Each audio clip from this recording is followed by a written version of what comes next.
Good evening to you and welcome to News Hour right here on GBC News and on GTV. My name is Jonathan Thompson. And I'm Sarah Furi. We are live on GBC News and GTV as well as Facebook on Ghana Broadcasting Corporation.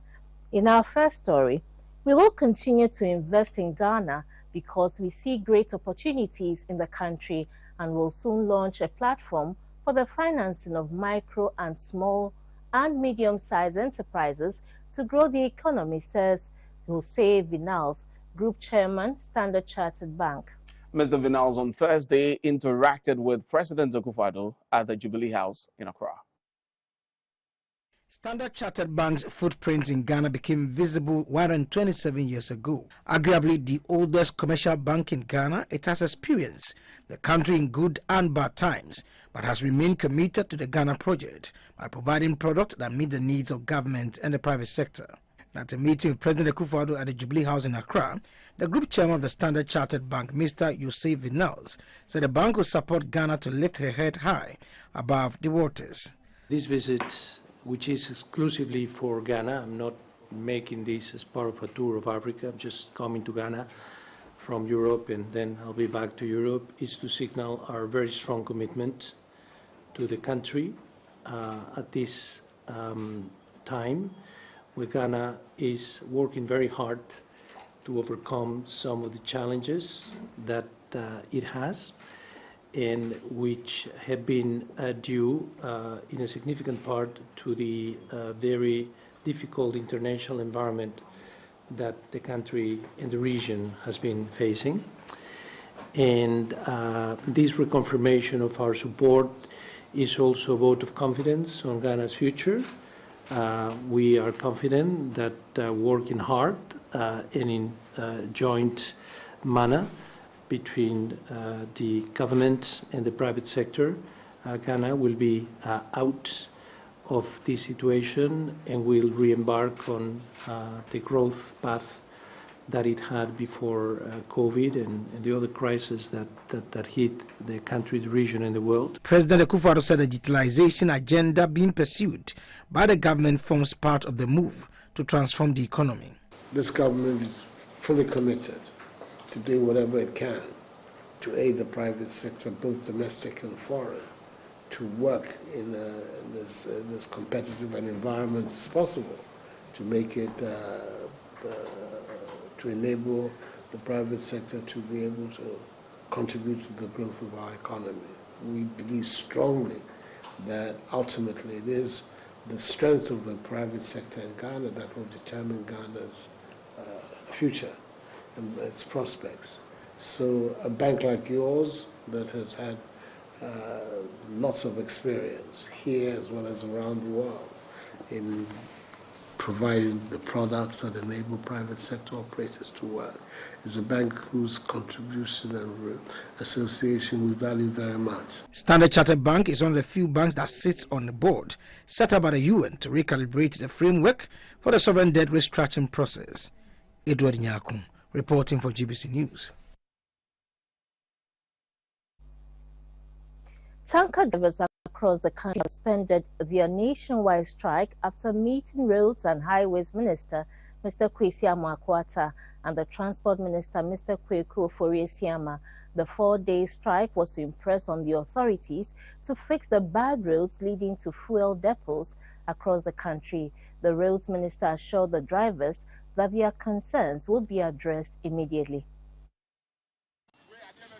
The 4 tanker unions, the Ghana National Petroleum Union, the Bulk Tanker Drivers Union, the Gas Tanker Drivers Union, and the United Goil Tanker Drivers Association on Monday embarked on a nationwide strike, citing poor roads to fuel depots across the country.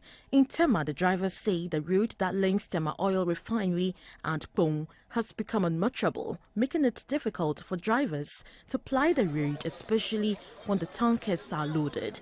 4 days into the strike, the Minister for Roads and Highways, Mr. Kwesi Amoako-Attah, and the Transport Minister, Mr. Kweku Ofori-Esiama, visited the union drivers in Tema to assess the routes. Mr. Amoako-Attah said the routes have been awarded to contractors, but work has been slow. This road has not been abandoned by government. no ya award on contract a contractor kura ewo ekwan so dida a wasihye enwuma na se a oye bi na mum ye nya nu ye senia mope no nti ye di contractor no kura aba. The Transport Minister, Mr. Kwesi Ofori-Isiama, asked the drivers to consider the shortage of petroleum products in the country and its effect on Ghanaians and go back to work. And so, as I buying, definitely, Minister Bane, Mama Kumantomuyam, a contractor also, and it drew our no be. In fact, Mimiano, Mekachan and go for no, so Monia, Mimukaka Krebi, there's all facility. Mama assurance no the mama dem to say e be ba critical be be enya na kra na muntumino eni manim ya mama assurance obe ya mama na afi moto mafa so no ma yadwuma no mama mre. After over 2 hours of a closed-door meeting, the drivers agreed to suspend the strike on condition that a 7-member committee will be formed to monitor the progress of work on the roads and also ensure that the ministry construct roads leading to other fuel depots in the country. The Vice Chairman of the National Petroleum Drivers Union read the communique. The union has decided to suspend strike by midnight today, 29th June 2023, based on the following conditions. 1. Though works are currently ongoing on toll road and the contractor will increase his equipment holding on the road and ensure that riding quality is improved within 3 weeks. 2. The access road to the depots in Kumasi, Thakrade, and Bupe are improved. Works on this access road will be commenced by tomorrow, 30th June 2023. The drivers will, from midnight today, load petroleum products from all depots across the country.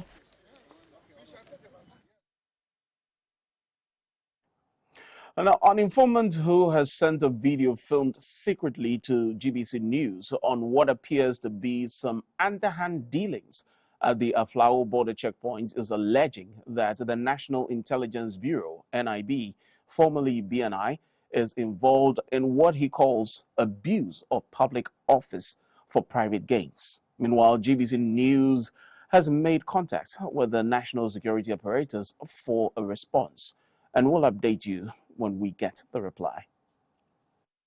Officials of the National Intelligence Bureau, NIB, are officially involved in customs procedures at the border checkpoints, but their duty is only to check documents of duties paid to customs, not to collect duties from importers or persons who transact business and are crossing the border with goods. However, there is a suspicious development. The NIB officials now mount collection tables at their point of duty yard and make non-members of staff sign documents. The story says the officer wearing a cap in this video is a cleaner at the baggage hall of the National Intelligence Bureau office. It is the lady sitting next to him who is an official of the National Intelligence Bureau. The cleaner is signing a document on behalf of the NIB official. What could this mean? Our informant describes the act as a violation of the public trust in our national security forces. He calls for eagle-eye scrutiny of the operations of officials at the Aflao border. GBC News is following up on this development with the appropriate authorities. All banking institutions have up to the 1st of July 2023 to acquire protective, sophisticated bullion vans for cash in transit or transfer of monies to check the increasing incidence of bullion van attacks in the country. This directive from the Bank of Ghana comes 2 years after an earlier directive in July 2021 when a bullion van was attacked by suspected armed robbers at Jamestown, following another incident recently at Ablekuman, resulting in the death of a police escort. The president of the Association of Bullion Van Operators, Ghana, Alhaji Idi Sumaila, says the banks have no choice than to comply with the directive. About a week ago, news of a bullion van attack at Ablekuma Fan Milk went viral. 4 suspected gunmen had targeted the van, which was parked at a fuel station. A police escort on board was shot multiple times and died on the spot. This raised questions about the use of armored bullion vans for cash in transit or transfer of monies. The Bank of Ghana had earlier extended a deadline for banking institutions to acquire sophisticated vans for safety. However, the banks asked for extension of time to comply with the directive.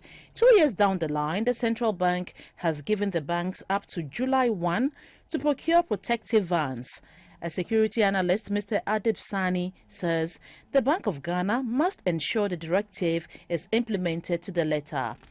What I am, to be honest, disappointed about is the bank's inability to fully operationalize this. 2 years is more than enough. The banks make money. They make a lot of profits.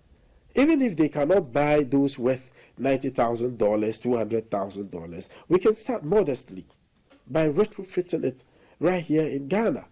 So it really beats my imagination that some would subscribe to it, others don't. President of the Association of Bullion Van Operators Ghana, Alhaji Idi Sumaila, says most banks lack the financial muscles to comply. So we are still talking to them. We are talking to the police administration. We are talking to the Ghana Association of Bankers in trying to see the possible way out. So that's where we are at the moment. But I wish to state that the directive has fully been complied with by the banks and by all the service providers. Alhaji Sumaila explained that the van in the recent incident at Ablekuma was not retrofitted enough to ensure protection from bullets. He assured that from July 1, such vans would not be allowed to transfer monies to the bank. The Criminal Division of the Accra High Court, presided over by Justice Mary Yanzu, has set Tuesday, July 4, 2023, for lawyers of Mr. James Gyakye Quayson to move application for stay of proceedings filed earlier by the Member of Parliament elect for Asin North constituency. This was after the court said it does not have copies of the application. Lawyers of Mr. Gyakye Quayson are appealing against an earlier decision by the High Court on Friday, June 23, 2023, which dismissed an application for a variation of court's hearings on his criminal case. Mr. James Gyakye Quayson, the Member of Parliament elect for Asin North, filed an application at the Court of Appeal challenging the High Court's ruling for his criminal trial to be heard on a day-to-day basis. Mr. Gyakye Quayson's affidavit described the High Court's ruling to allow daily trial as errors of law.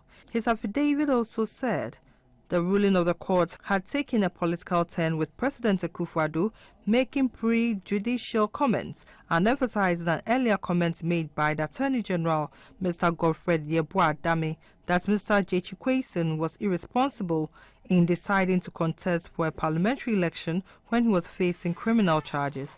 He also argued that the President and Attorney General are allegedly craving for the conviction and imprisonment of the accused person without any regard to the constitutionally guaranteed fundamental human rights of the accused person. The Attorney General and Minister for Justice and the President of the Republic should be interested in justice, not in jailing people at all costs, whether or not they are innocent or they are guilty.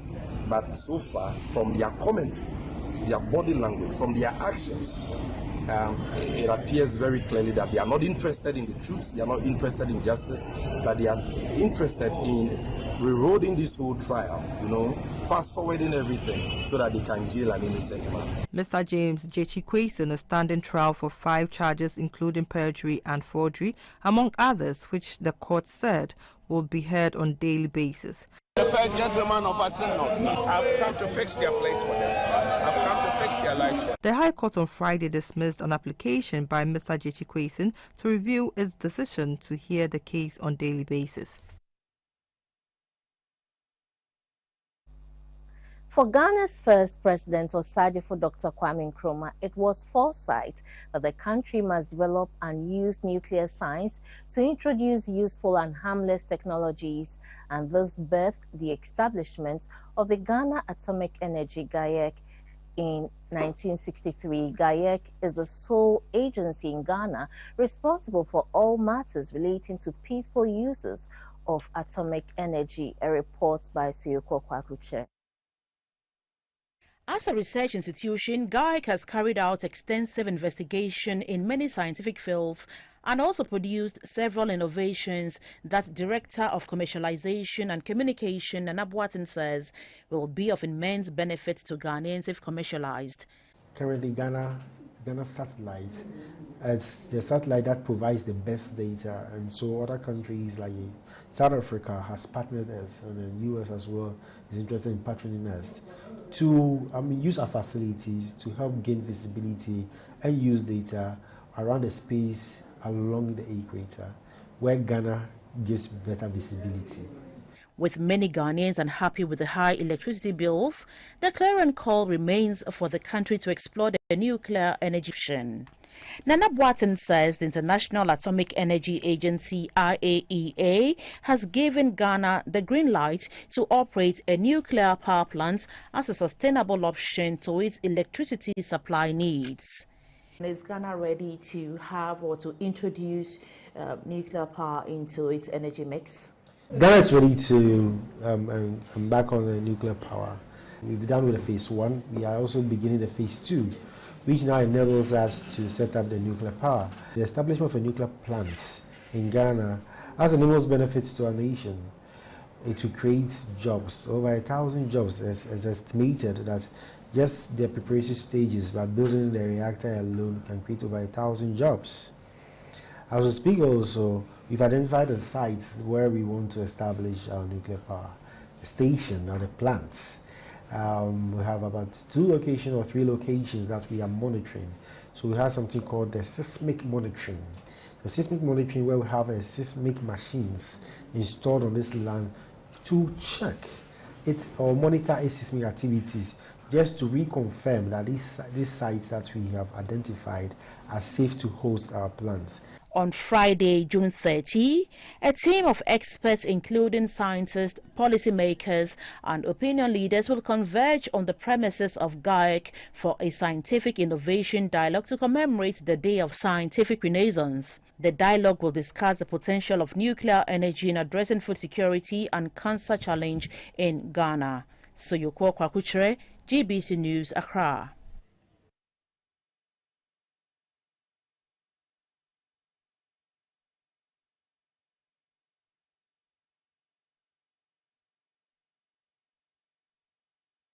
You're still watching News Hour right here on GBC News and on GTV. We'll take a quick break. Please stay tuned.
Business brought to you by MTN with me, Esther Edu Ohumewu.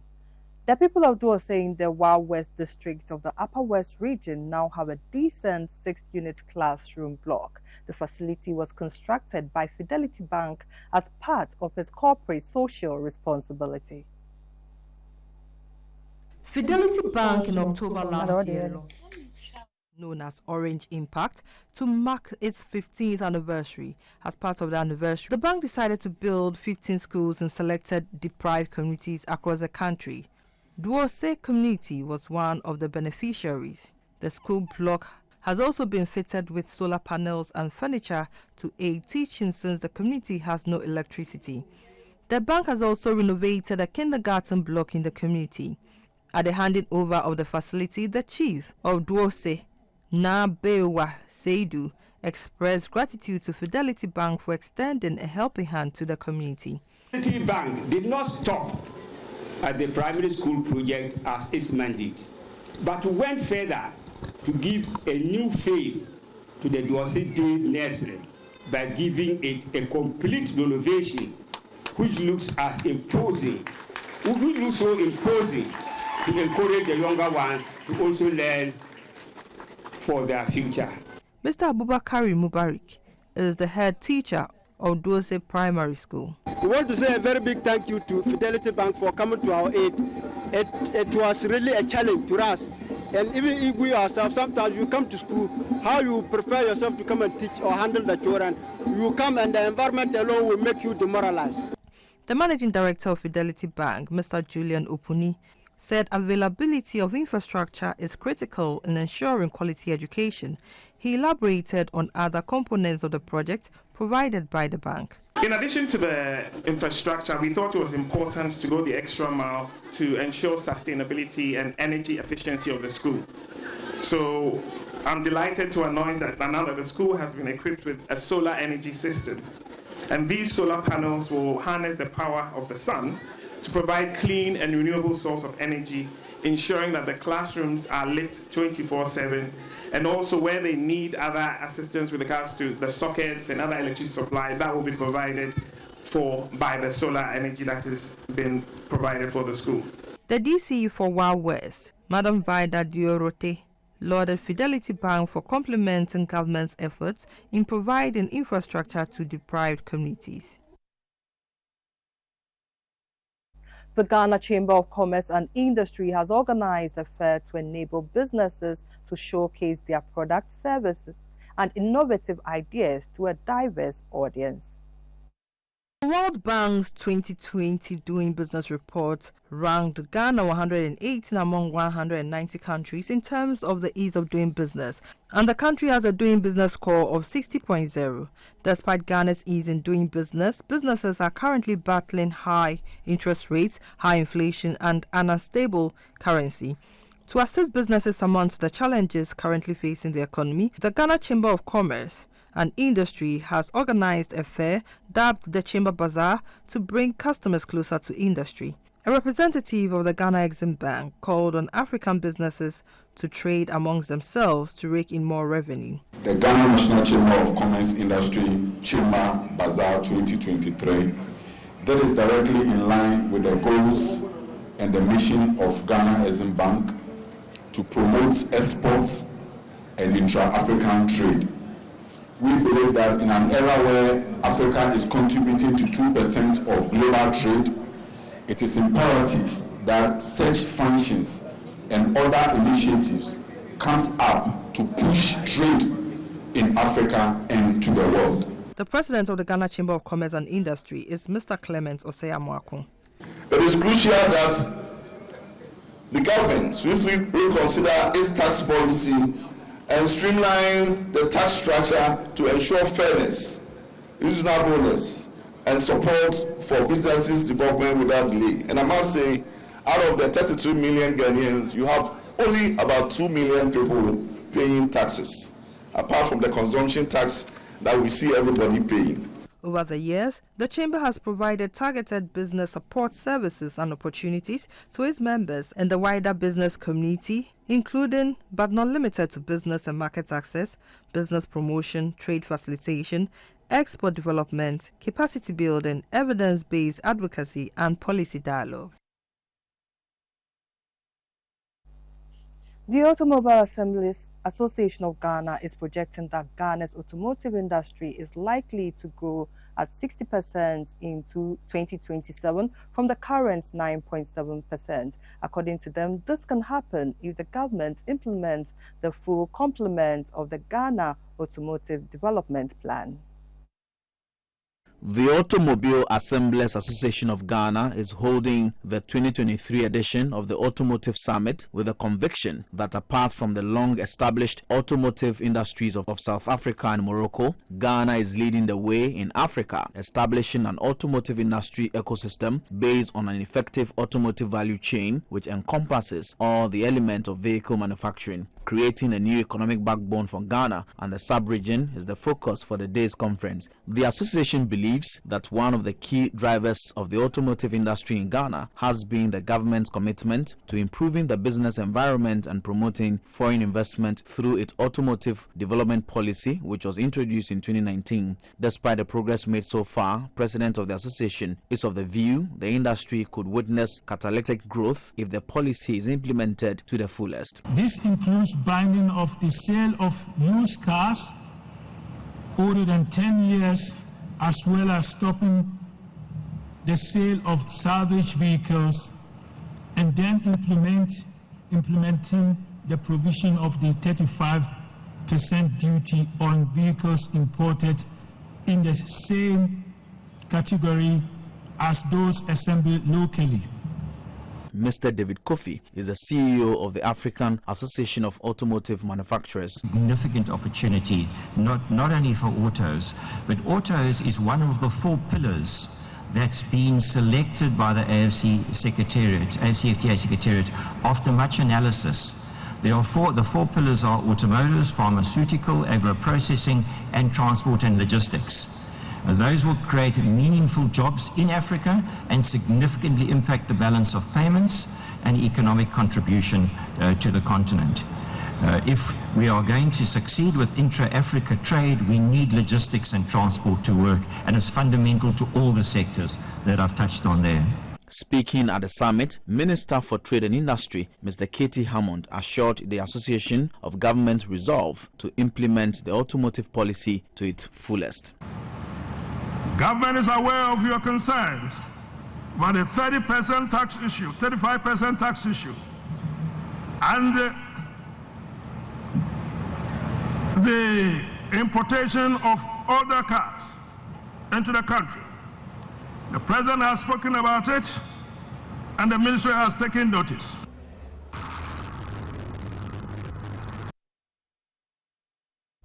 The business news was brought to you by MTN. Thanks for watching.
Welcome to the energy segment. My name is Dominic Noji. The Ghana National Petroleum Corporation, GNPC, has completed phase 5 of the seismic data acquisition in the northern part of the country. The plan is to drill an exploratory well in the first quarter of 2024. Speaking at the inauguration of GNPC Retired Staff Association in Tema, the managing director of GNPC, Mr. Opoku Ahwene Dankwa, said all activities necessary for the successful drilling have been activated. Since the Golden Jubilee field was discovered in 2007, a number of producing wells have been added. Currently, Tweneboa Nyura and Tome 10, Sankofa Jinyame and Jubilee are the fields producing. Ghana's upstream petroleum sector has largely been centered in the western enclave of the country, with less activities in the much larger eastern Voltane Basin. This has changed in recent times with GNPC's Inland Voltane Basin projects. Speaking at the inauguration of GNPC Retired Staff Association, the chief executive of GNPC, Mr. Opoku Ahwene Dankwa, said the corporation is expediting its search for hydrocarbons in Inland Voltane Basin and are also undertaking some major projects to build the capacity of the corporation. The corporation is expediting its search for hydrocarbons, which can become a game changer in the country. This is the onshore Voltane Basin. I would like to thank previous executives and staff who have, in a diverse way, contributed to this activity. We just completed the phase 4 of the seismic acquisition in the northern part of the country. The plan is to drill an exploratory well very soon. If this becomes a success, it will change the whole face of northern Ghana and the country itself.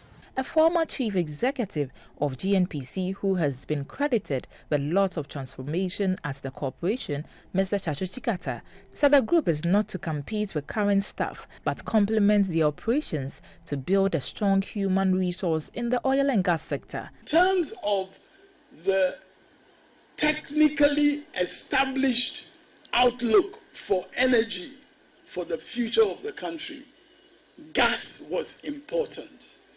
And hence the focus of GNPC on gas. As we speak today, natural gas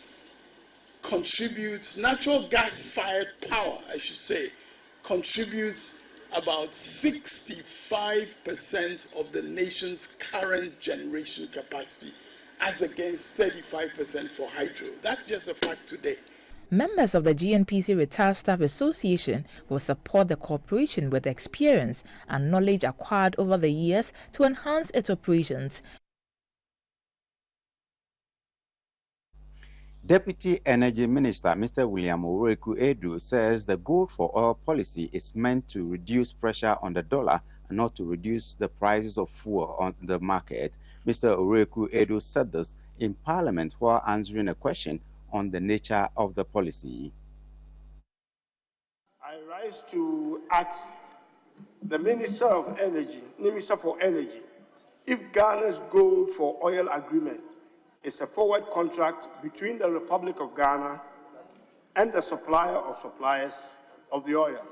If not, what sort of agreement do we have in place? Oil Storage and Transportation Company Limited, BOST, and the suppliers of petroleum products and our spot contracts, which involves the purchase or sale of the commodity for quick delivery at the current or prevailing market price, termed as the spot price. If you are buying the oil at a market price, which is the spot price, what is the advantage in this whole agreement that we have done with some suppliers that nobody knows? This goal for oil was not necessarily to get cheap oil price, but the idea was to take pressure off the foreign exchange, where government needed to use our scarce foreign exchange to procure petroleum products. In this case, we're using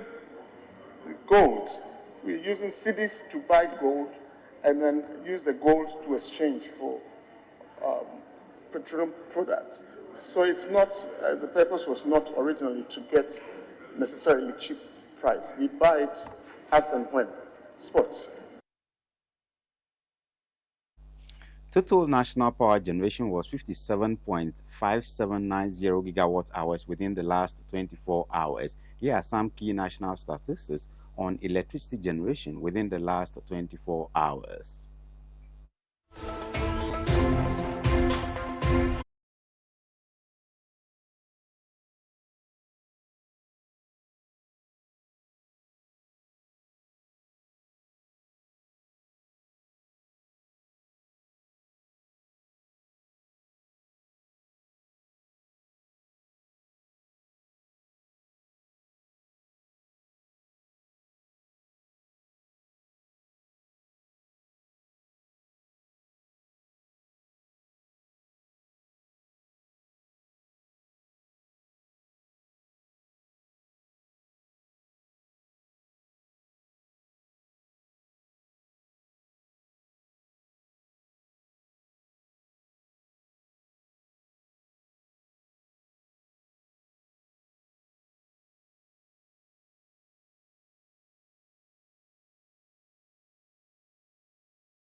The health segment is brought to you by Lufat from Tobinco. The Airport Women's Hospital have collaborated with the National Blood Bank and Zipline to organize a blood donation exercise. Over 100 staff of the hospital and some known personalities took part in the exercise. The first blood donation exercise organized by staff of Airport Women's Hospital drew a large number of Ghanaians.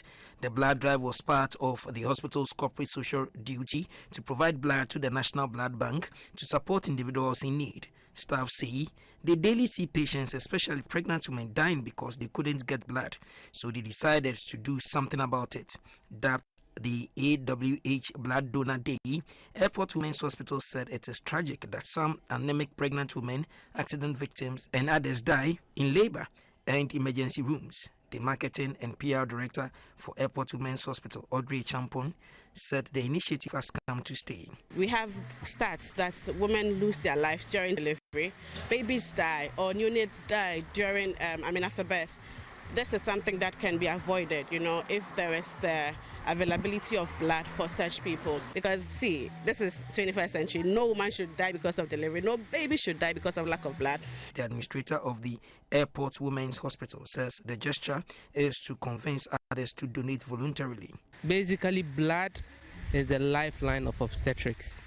If you are running an obstetric institution and you don't have blood, you get yourself into a lot of troubles. And in the past, we've seen that getting blood in this country is not easy. Blood cannot be manufactured. It is a commodity that you can get only when somebody donates. The day had some personalities in the entertainment industry turning up. A team from Miss Ghana beauty pageant were present with their reigning Mr. Ghana, donating blood and urging all to do same. Afrobeat sensation Carl Songs also passed through, same as Ifya Odo and her team, who also took part in the exercise. She appealed to all her fans to regularly donate blood. The blood drives are very important.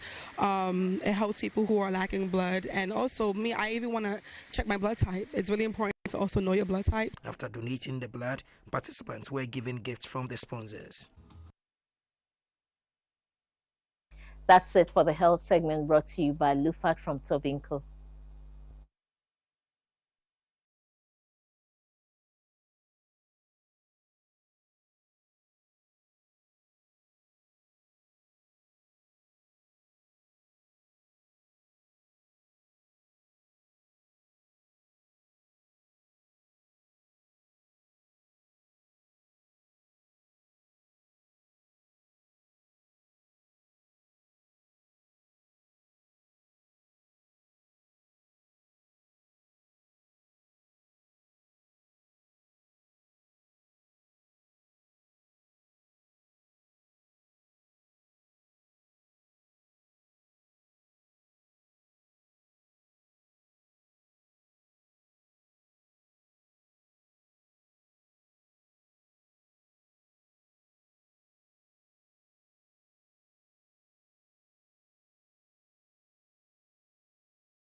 On the foreign front, at least 13 civilians have been killed by jihadists in southeastern Mali. Several other people were also injured in the attack in Gao province, which coincided with Eid celebrations, but it's not clear if that timing was intentional. The attack happened on Wednesday, just days ahead of a vote scheduled for Friday at the UN Security Council, which is expected to approve Mali's request for UN peacekeepers to withdraw from the country. A draft resolution drawn up by France suggests that all personnel are withdrawn within 6 months. The withdrawal of the mission, known as MINUSMA, would come after years of tensions between the UN and Mali's military junta.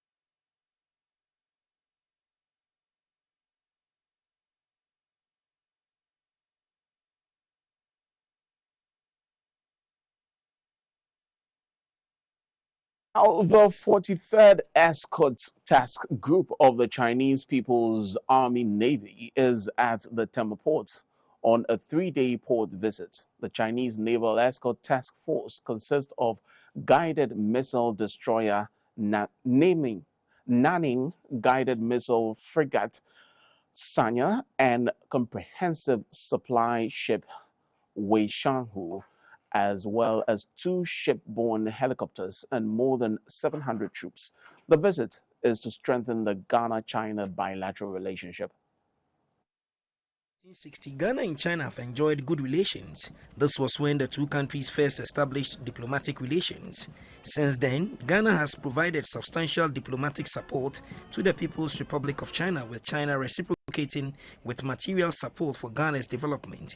In trade, China remains Ghana's biggest trading partner. The economic and trade exchange between both countries is flourishing.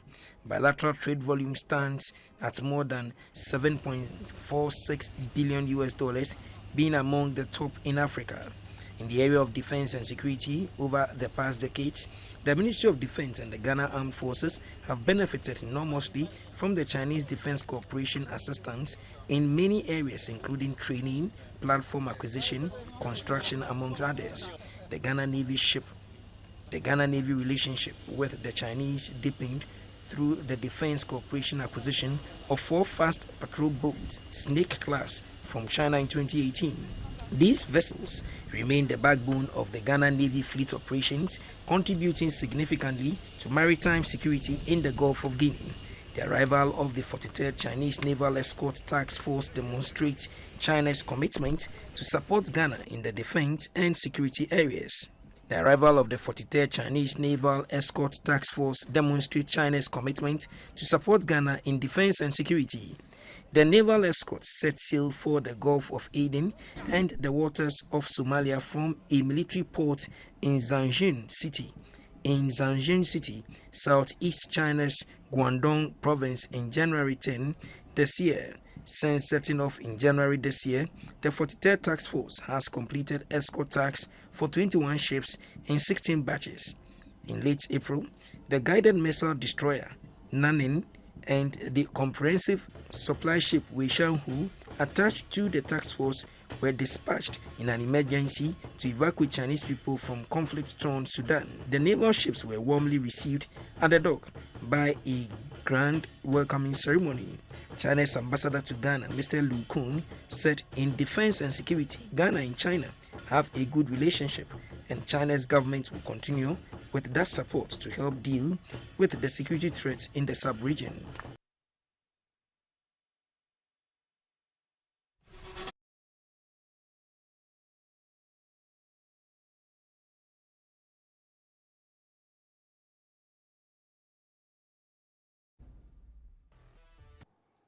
Let's talk sports. I am Theophilus Sampatu Rugby. The technical handlers of the national women's sevens rugby team, the Eagles, have announced the final squad for the upcoming pre-Olympic Games qualifier in Lusaka, Zambia. The 12-team list has Paulina Yamensa as the captain. The 10 best rugby playing nations in Africa will converge in Lusaka, Zambia for the upcoming Rugby Africa Women's Sevens tournament. The 2-day festival of rugby is set for the 1st and 2nd of July. The tournament is serving as qualifiers for the upcoming Paris Olympic Games. Ghana's sevens team, the Eagles, on Wednesday, June 28, 2023, left the shores of Accra to battle for one of the 3 slots available for Africa for the Paris Olympic Games. Ghana is in Pool B with Zimbabwe, Burkina Faso, Cote d'Ivoire, and DR Congo. Pool A has Algeria, Senegal, Egypt, Zambia, and Mauritius. The Eagles, who have been preparing in Accra since January, are in high spirit. The technical handlers, led by Zimbabwe's tactician Lavmo Kuzerera and Jeffrey Chiwanda, with the able assistance of Rugby Africa Women's Advisory Committee member Rafa Tuinusa, have announced that the final list for Team Ghana, the 12 queens that made the list, included Captain Paulina Yamensa, Nimatu Haruna, Berikusu Abdul Mumin, Anita Ham, Rachel Dede Teria, Rhoda Arthur, Dorothy Uswansa, Victoria Arthur, Crystal Monique Cook, Sandra Odame, Jamila Awao, and Mary Planch. The Eagles are expected to soar higher among their peers in the 2-day rugby fiesta.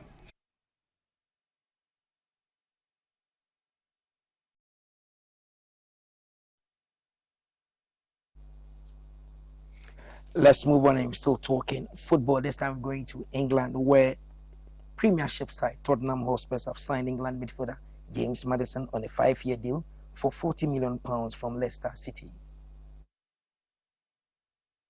James Maddison, 26, has won 3 caps for England and helped the Foxes claim the FA Cup for the first time in their history in 2001. He made 203 appearances for Leicester after joining from Norwich in 2018 for a fee of around £20 million.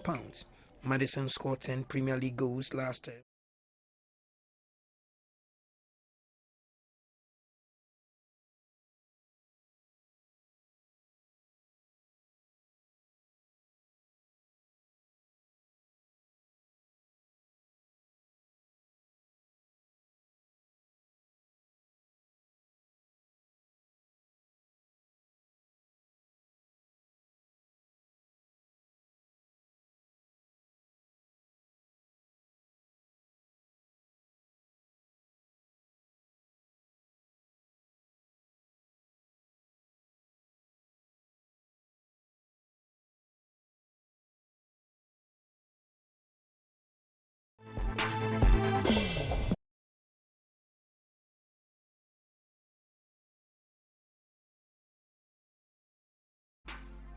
Let's talk some arts. On Wednesday, June 28, 2023, social media was in a limbo after Sarkodie spilled his feelings on the track titled Try Me, the song which denies allegation about actress Yvonne Nelson of rejecting her, pressuring her to have an abortion and subsequently abandoning her to her fate. You can call him an emotional rapper. Sarkodie used some unprintable words on the actress, which has got many talking. The arts and entertainment news scooped social media pages and brings you some reactions from the celebrities about the diss track from Sarkodie to Yvonne Nelson.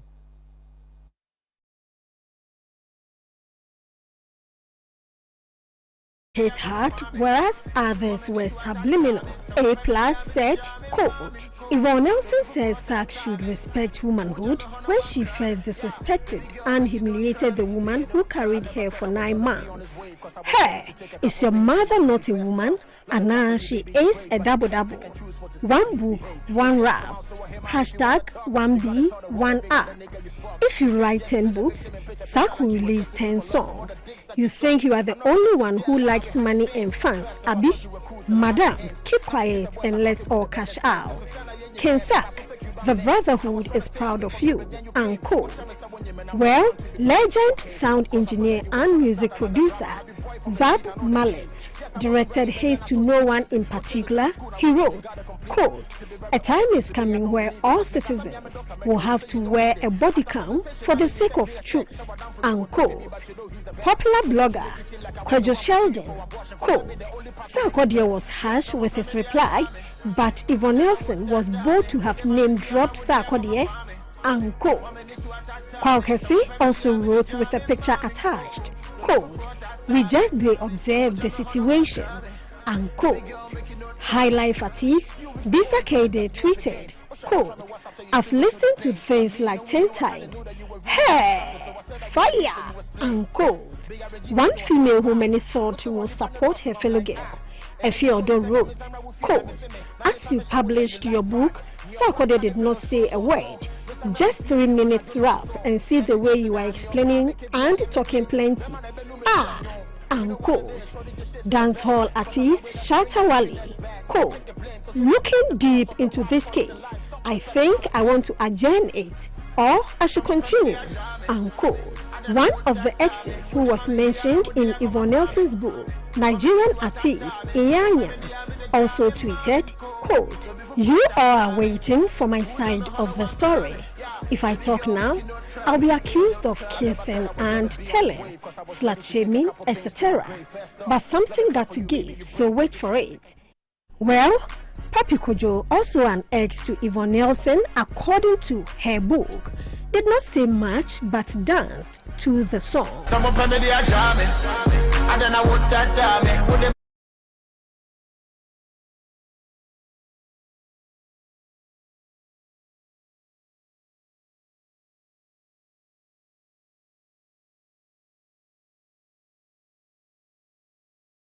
Jonathan, I think this kiss and tell must stop. It must end. The drama is just getting too much. I beg to differ. I really want to see this to its logical conclusion.